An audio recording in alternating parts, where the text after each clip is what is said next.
बिस्मिल्लाहिर्रहमानिर्रहीम। Last time जो है वो मैंने आप लोगों को डेफिनेशन बताई थी इलेक्ट्रोस्टैटिक पोटेंशियल एनर्जी की और इलेक्ट्रिक पोटेंशियल की। आज जो है वो मैं इलेक्ट्रिक पोटेंशियल से कंटिन्यू कर रही हूँ क्योंकि इसकी काफ़ी सिग्निफिकेंस है। बेसिकली इलेक्ट्रिक पोटेंशियल जो है वो सबसे ज़्यादा आसान होता है कैलकुलेट करना। एक तो ये स्केलर क्वांटिटी है और दूसरा ये कि इंडिपेंडेंट ऑफ टेस्ट चार्ज भी है। सिर्फ और सिर्फ एक सिस्टम के ऊपर ये डिपेंड करता है। तो इलेक्ट्रिक पोटेंशियल जो है ना बेसिकली बहुत ज़्यादा इंपॉर्टेंट क्वांटिटी है, आसानी से एवोल्यूट हो जाती है। तो इलेक्ट्रिक पोटेंशियल को मैं एवोल्यूट कर रही हूँ अभी यहाँ पर। इसको ज़्यादा डिटेल से हम डिस्कस करते हैं। यहाँ पर मैंने इलेक्ट्रिक पोटेंशियल की डेफिनेशन दोबारा से लिखी है। ये इलेक्ट्रिक पोटेंशियल जो है वो क्या चीज़ होती है? अ चार्ज एट रेस्ट, यानी कि कोई भी चार्ज अगर रेस्ट की हालत में रखा हुआ है, produces potential at a specified point. ये मैंने आपको पहले भी बताया कि अगर कोई एक टेस्ट चार्ज, सोर्स चार्ज यहाँ पर रखा हुआ है, लेट सपोज उसका मैग्नीट्यूड जो है वो Q है, तो उस वो जो है अपनी इलेक्ट्रिक फील्ड प्रोड्यूस करता है ना। अब हम इलेक्ट्रिक फील्ड को तो कंसीडर कर ही नहीं रहे। अब हम ये कहेंगे कि इसके यहाँ पे मौजूद होने की वजह से जो उसके अराउंड स्पेस है, विसिनिटी है, उस पे इस ताकत आ जाती है, कुछ कोई एनर्जी आ जाती है, कोई पोटेंशियल उसमें भी आ जाता है। ठीक है। और पोटेंशियल का मतलब क्या होता है? लफ्जी तर्जुमा ताकत आ गई कोई। ठीक है। तो एनर्जी आ गई कोई, तो वो पोटेंशियल वो क्या कहलाता है? Property of the space. ठीक है, या energy of the space due to the presence of the source charge at certain point. और हम एक पॉइंट पे इसको डिफाइन करते हैं। अच्छा, ये स्केलर क्वांटिटी है। दूसरी तरीके से मैं इलेक्ट्रिक पोटेंशियल को डिफाइन कर सकती हूँ कि work done in bringing the coulomb of a charge, यानी एक यूनिट चार्ज को अगर मैं एक जगह से दूसरी जगह जो है वो मैं मूव करवाऊँ, एक पॉइंट से मैं दूसरे पॉइंट पे लाऊं in the vicinity of the source charge, तो उसमें मुझे जितना वर्क करना पड़ेगा पर यूनिट चार्ज, ठीक है, वो मेरा क्या कहलाएगा? पोटेंशियल कहलाएगा। पोटेंशियल की डेफिनेशन क्या होती है कि potential energy divided by test charge. और पोटेंशियल एनर्जी को मैं क्या कह सकती हूँ? Work done per unit charge. तो ये दोनों डेफिनेशन जो है वो पोटेंशियल एनर्जी के लिए पोटेंशियल के लिए इस्तेमाल होती है। Potential energy per unit test charge, per unit test charge, yes, और work done per unit test charge. ठीक है। And it is independent of the test charge. It is the property of the space. ठीक है कि space में आप कोई energy जो है वो मौजूद है और वो एनर्जी क्या है हमें नहीं मालूम। लेकिन जब हम उसकी विसिनिटी में कोई टेस्ट चार्ज लेकर आते हैं तो टेस्ट चार्ज के अंदर किसी किस्म टेस्ट चार्ज के अंदर भी जो है वो एनर्जी की तब्दीली वाक़ होती है। और वो एनर्जी की तब्दीली क्या होती है? वो एग्जैक्टली वही होती है जो कि दो पॉइंट्स के दरमियान पोटेंशियल डिफरेंस होता है। ठीक है, दो पॉइंट्स के दरमियान लेट सपोज ये कोई पॉइंट है और ये कोई पॉइंट है, तो वो दो पॉइंट्स के दरमियान जो एनर्जी का फर्क होगा टेस्ट चार्ज को उधर से इधर लाने में, ठीक है, वही जो है ना एनर्जी होगी स्पेस की due to the presence of the charge Q. तो यहाँ पर मैंने उस चीज़ को दोबारा से लिख दिया है। और इसका यूनिट होता है जूल्स पर कूलम। उसके अलावा वोल्ट्स भी हम इसको कहते हैं। ठीक है, वोल्ट्स के अंदर भी हम इसको मेजर करते हैं। और इसके अलावा ये जो रिलेशनशिप होती है इलेक्ट्रिक फील्ड की और पोटेंशियल की, वो ये होती है। तो इलेक्ट्रिक फील्ड का यूनिट हमें पता है न्यूटन पर कूलम, और इसका जो यूनिट होता है वो मीटर होता है। तो ये एक यूनिट पोटेंशियल का ये भी होता है। This is the most common one and this one. ठीक है। अच्छा, अब यहाँ पे थोड़ी सी प्रॉब्लम है जो हम कैलकुलेट करना सीखना चाहते हैं कि किस तरीके से हम पोटेंशियल जो है वो कैलकुलेट कर सकते हैं। डिफरेंट डिफरेंट तरीके के प्रॉब्लम्स हमारे पास होते हैं। तो सबसे पहले मैं पॉइंट चार्ज के लिए कर रही हूँ कि पोटेंशियल जो है ना वो किसी एक पॉइंट के ऊपर क्या होगा ड्यू टू पॉइंट चार्ज। इसका मतलब क्या हुआ कि ये इक्वेशन अगर लिखी हुई है तो उसको, इस इक्वेशन को हम रीड कैसे करेंगे? इसका मतलब ये है कि मेरे पास जो है वो कोई चार्ज रखा हुआ है Q। ठीक है, उसकी वजह से इस पॉइंट के ऊपर यानी कि मैं ये अंडरस्टूड सी बात है कि मैं इनफाइनाइट से लेकर आ रही हूँ। यहाँ पे 1/r माइनस 1/r भी होता है, या 1/rf माइनस 1/ri होता है। तो उसमें अंडरस्टूड सी बात है कि मैं इनफाइनाइट से r पोजीशन के ऊपर किसी टेस्ट चार्ज को लेकर आई और लेकर तो आ रही हूँ किसी टेस्ट चार्ज को, लेकिन उस क्वांटिटी से मुझे कोई मतलब नहीं है। तो इस डेफिनेशन को मद्देनजर रखना पड़ेगा कि ये जो इक्वेशन लिखी हुई है इसका क्या मतलब होता है। क्यू टेस्ट चार्ज है, सोर्स चार्ज है और रेस्ट की हालत में। तो अगर हमें पोटेंशियल मालूम करना है किसी एक पॉइंट के ऊपर, आर के ऊपर, ये आर पॉइंट है, इनफाइनाइट से हम आ रहे हैं, और ये जो पॉइंट है ये किसी पॉइंट चार्ज के करीब मौजूद है, तो फिर उस वक्त पोटेंशियल का फॉर्मूला ये होता है। यहाँ पे एक न्यूमेरिकल दिया हुआ है, इसको देख लेते हैं। A charge of 10 picocoulomb is at rest in free space। जिस तरह से ये एक रखा हुआ है, इसका मिसाल के तौर पे इसका मैग्नीट्यूड है 10 picocoulomb. Find the potential at a point A. किसी एक पॉइंट के ऊपर आप पोटेंशियल जो है वो मालूम कर रहे हैं 10 centimetre away from the charge, और उसका जो डिस्टेंस है वो 10 सेंटीमीटर अवे है। तो ये इसमें पूरी डिस्क्रिप्शन नहीं लिखी हुई है, लेकिन ये इट इज अंडरस्टूड कि हम जो है वो दूसरे टेस्ट चार्ज को हमेशा इनफाइनाइट से इस पोजीशन के ऊपर लेकर आएंगे। तो हम फिर जो है, हमें गिवन नहीं है कि हम कहाँ से ला रहे हैं, तो हम अंडरस्टूड है कि ये इनफाइनाइट से ही आ रहा है। तो उसके लिए यही सीधा सीधा फॉर्मूला बन जाएगा के क्यू अपॉन आर। और के जो है कूलम्स कांस्टेंट है, 9 इंटू 10 टू पावर 9। क्यू आपको गिवन है 10 pico coulomb, 10 to the power -12 होता है पिको का मतलब। और आर जो है वो क्या चीज़ है, आर 10 सेंटीमीटर हमें गिवन है, ये सेंटीमीटर्स में है, इसको मीटर में कन्वर्ट कर देंगे। और जब हमारे पास आंसर आएगा तो क्या आएगा, 0.9 वोल्ट होना चाहिए। यानी इस तरह के न्यूमेरिकल्स आ जाते हैं कि आपको पोटेंशियल कैलकुलेट करना है due to the point charge, तो हम किस तरह से कैलकुलेट करें। इनफैक्ट मैंने यहाँ पर जितनी भी प्रॉब्लम्स कंसीडर किए हैं बहुत आसान से हैं, और वो पॉइंट चार्ज की वजह से ही मैंने कंसीडर किए हैं। ओके, तो फॉर्मूला उसका आसान होता है, फिर आगे वाली क्लासेस के अंदर हम पोटेंशियल कंटिन्यूस चार्ज डिस्ट्रीब्यूशन के अंदर भी निकालेंगे। अच्छा चलें देखें, एक दूसरा प्रॉब्लम है। The potential at a point A is 10 volts and at B is 15 volts. If a charge Q is 10 microcoulomb is moved from A to B, what is the work required to be done? ठीक है, मैंने आपको बताया था ना कि potential अगर एक कहीं सोर्स चार्ज रखा हुआ है, let suppose Q small Q source charge रखा हुआ है, तो उसकी वजह से एक पोटेंशियल इस पॉइंट पे लेट सपोज VA है और इस पॉइंट पे VB है। तो VA जो है वो इनफाइनाइट भी हो सकता है। इनफाइनाइट पे अगर रखा हुआ है, ये पॉइंट इनफाइनाइट है अगर, तो VA जो है वो 0 हो जाएगा। लेकिन अगर ये इनफाइनाइट नहीं है, ये कोई सर्टेन पॉइंट है, तो it doesn't make any difference, उसके हिसाब से भी हम कर सकते हैं। तो जब हम इधर से इधर लेकर आएंगे तो ये जो है वो बेसिकली क्या चीज़ है, ये है work done per unit charge. जो चार्ज हम यहाँ से लेकर आ रहे हैं, जिस चार्ज को हम मूव कर रहे हैं, जिस चार्ज को इधर से इधर लेकर आ रहे हैं, ये वाला नहीं, लेट सपोज कैपिटल क्यू है जिसको हम इधर से इधर लेकर आ रहे हैं, उस कैपिटल क्यू से हम इसको डिवाइड भी करेंगे। जो जिस जिस चार्ज को हम हरकत दे रहे हैं, मूव करवा रहे हैं, वर्क डन करवा रहे हैं, उसके मैग्नीट्यूड से नीचे डिवाइड कर देते हैं। ठीक है, तो ये मेरे पास फॉर्मूला होता है पोटेंशियल का, यानी कि potential energy divided by test charge which is a moving charge. तो यहाँ पे लेट सपोज मेरा टेस्ट चार्ज कैपिटल क्यू है जिसको मैं हरकत करवा रही हूँ। तो अब ये कह रहे हैं कि ये जो पॉइंट ए है और बी है, ये दो डिफरेंट डिफरेंट पॉइंट्स हैं। अच्छा भाई ठीक है, इनफाइनाइट पे नहीं होगा, ये किसी चार्ज क्यू के करीब रखा होगा जिसकी वजह से ये इसके ऊपर पोटेंशियल VA 10 वोल्ट्स है, VB के ऊपर जो है वो 15 वोल्ट्स है।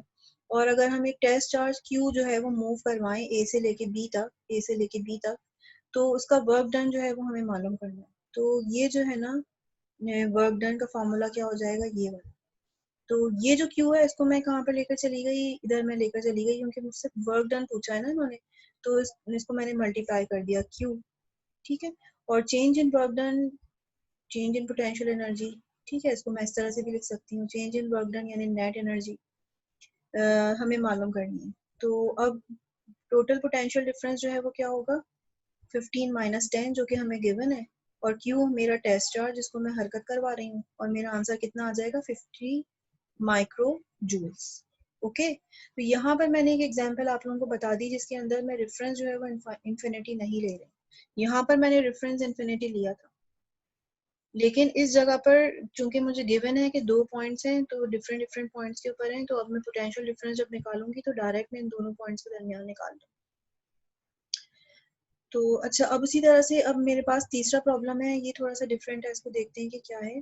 A point charge q is equal to 10 nanocoulomb is at the origin के ऊपर रखा हुआ है. Determine the potential difference at A with respect to B. सही. इसका मतलब क्या हुआ? इसका मतलब ये हुआ कि कोई एक टेस्ट चार्ज रेस्ट की हालत में विच इज 10 नैनोकूलम, उसके इर्द गिर्द विसिनिटी में स्पेस में कोई ताकत आ गई है, कोई एनर्जी आ गई है. इस पॉइंट पे पोटेंशियल जो है ना वो कुछ और है, इस पॉइंट पे पोटेंशियल कुछ और है, और इन दोनों पोटेंशियल्स के दरमियान मुझे डिफरेंस मालूम करना है. तो V जो है वो बेसिकली क्या है, VA माइनस VB, वो मैं मालूम करना चाहती हूँ. तो सिंपली जो चार्ज है वो तो Q ही है 10 नैनोकूलम.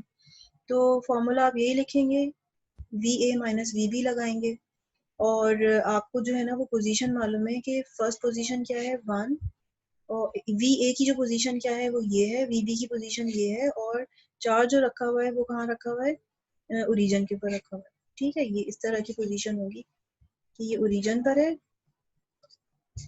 और एक पॉइंट जो है वो उसकी लोकेशन है 100, और दूसरा जो पॉइंट है उसकी लोकेशन है, अच्छा यानी कि एक्स एक्सिस के ऊपर ही रखा है, आगे है कहीं. ओके, यानी कि ये 100 होगा. इसको मैं जरा मिटा देती हूँ. ये चार्ज क्यू है, तो ये ओरिजिन के ऊपर रखा हुआ है 000, ये हो जाएगा 100, और दूसरा पॉइंट आ गया पी पॉइंट 200. तो अब जब मैं यहाँ से लेके यहाँ तक आर बी निकालूंगी तो आर बी क्या हो जाएगा, 2 माइनस 0. ठीक है, और फिर अगर मुझे उसका मैग्नीट्यूड निकालना होगा तो उसका अंडर रूट स्क्वायर करूंगी, फिर अंडर रूट ले लूंगी तो 2 ही आ जाएगा. यहाँ पे मैंने 2 ही लिखा है इनिशियल पोजीशन, और फाइनल पोजीशन क्या है 1. 1 जो है वो 1 माइनस 0 1 ही आ जाएगा, स्क्वायर करूंगी अंडर रूट तो 1 ही आएगा, तो यहाँ पे मैंने लिखा है 1. क्यू की वैल्यू पुट अप कर दें, के की वैल्यू पुट अप कर दें, तो आखिर में आपके पास जो पोटेंशियल डिफरेंस निकलेगा वो कितना निकलेगा, 45 वोल्ट्स. सही है. तो ये जो है वो यहाँ पर भी हमने पोटेंशियल डिफरेंस कैलकुलेट किया है इसी एक चार्ज की वजह से जो चार्ज हमें गिवन है. लेकिन हम पोटेंशियल डिफरेंस कैलकुलेट कर सकते हैं एक और चार्ज की मदद से जो कि हरकत कर रहा है, जो कि टेस्ट चार्ज है, उसकी मदद से भी हमने पोटेंशियल उसकी वजह से भी हम कैलकुलेट कर सकते हैं ये वाला पैरामीटर. अगर हमें वर्क डन मालूम हो तो पोटेंशियल डिफरेंस यहाँ से हम कैलकुलेट कर सकते हैं. ठीक है, टेस्ट चार्ज की मदद से. और अगर हमें टेस्ट चार्ज नहीं गिवन, हमें सोर्स चार्ज गिवन है, तो हम तब भी पोटेंशियल डिफरेंस जो है वो कैलकुलेट कर सकते हैं इन फॉर्मूले की मदद से. ओके, नाउ ये दूसरा प्रॉब्लम है, इसको देखते हैं. इसमें लिखा हुआ है 2 point charges Q1 is equal to 2 nanocoulomb and Q2 is equal to 4 nanocoulomb are located at 111 and 100 respectively. Determine the potential at 110 due to the point charge. तो अब जो है ना दो चार्जेस हमें कहीं गिवन, दो चार्जेस गिवन है, एक Q1 उसकी भी लोकेशन गिवन है, उस Q2 की भी लोकेशन गिवन है, और एक पॉइंट दिया हुआ है हमें which is 110. Let's suppose this is the point.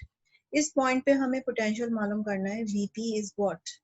तो ये जो Vp होगा इस पॉइंट के ऊपर, यानी टोटल पोटेंशियल, वो किसकी वजह से होगा, इस चार्ज की वजह से भी होगा और इस चार्ज की वजह से भी होगा. दो चार्जेस गिवन है ना, Q1 और Q2. जिस तरीके से हम इलेक्ट्रिक फोर्स निकालते थे या इलेक्ट्रिक फील्ड निकालते थे, दो चार्जेस रखे हुए, तीन चार्जेस रखे हुए, तो चौथे चार्ज के ऊपर हमने लेट सपोज इलेक्ट्रिक फील्ड निकालनी है.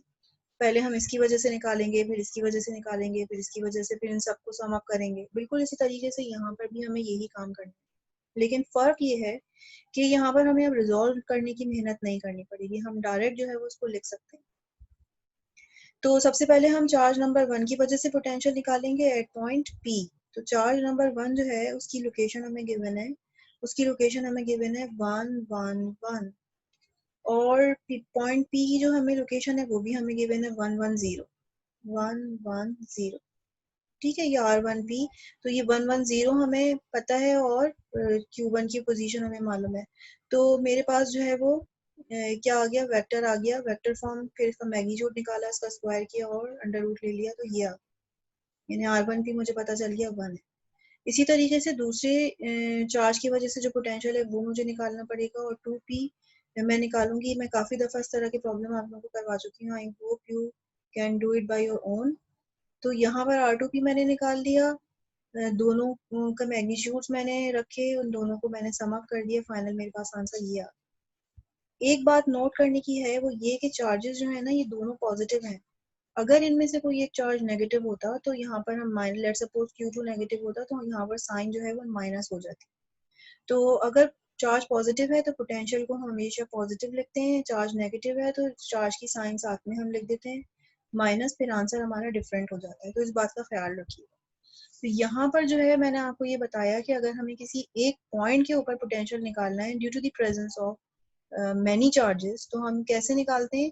सबसे पहले उस पॉइंट के ऊपर पोटेंशियल निकालते हैं, पहले चार्ज का, फिर दूसरे चार्ज का, फिर उनको सम अप करते हैं और फिर हम टोटल जो है वो पोटेंशियल निकाल सकते हैं किसी एक पॉइंट पे।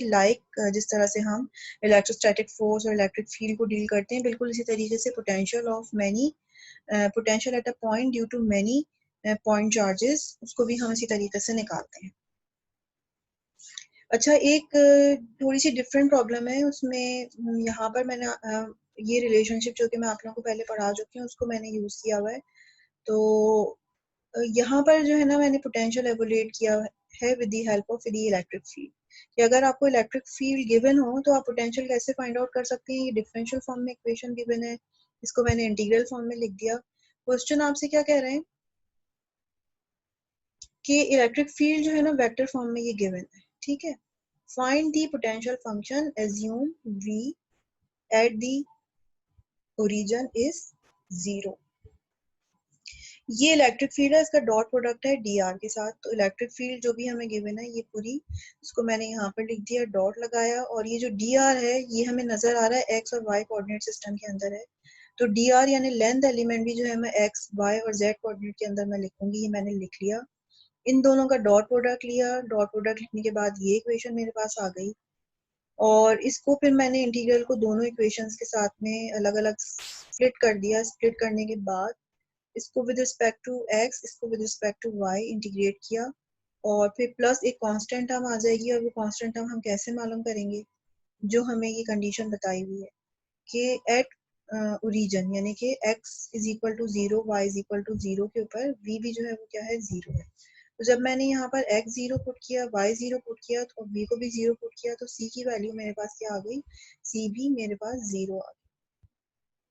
तो यहाँ से मुझे पता चल गया कि अच्छा भाई c अगर 0 है तो टोटल पोटेंशियल का जो एक्सप्रेशन है मेरे पास विद दी, और ये मैंने कैसे निकाला, इलेक्ट्रिक फील्ड की मदद से निकाला।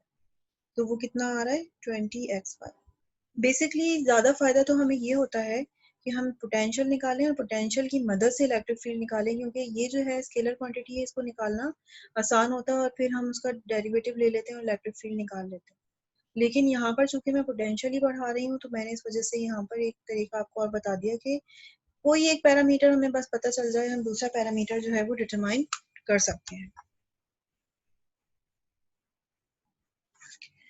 ठीक है, यहाँ पर जो है वो मैं अपना लेक्चर एंड कर रही हूँ। नेक्स्ट टाइम इंशाल्लाह ताला मैं आप लोगों को एनर्जी के बारे में बताऊंगी कि एनर्जी जो है, टोटल एनर्जी, अगर हमारे पास n चार्जेस मौजूद हों, बहुत ज़्यादा चार्जेस मौजूद हों, तो फिर हम किस तरीके से कैलकुलेट करते हैं। ओके,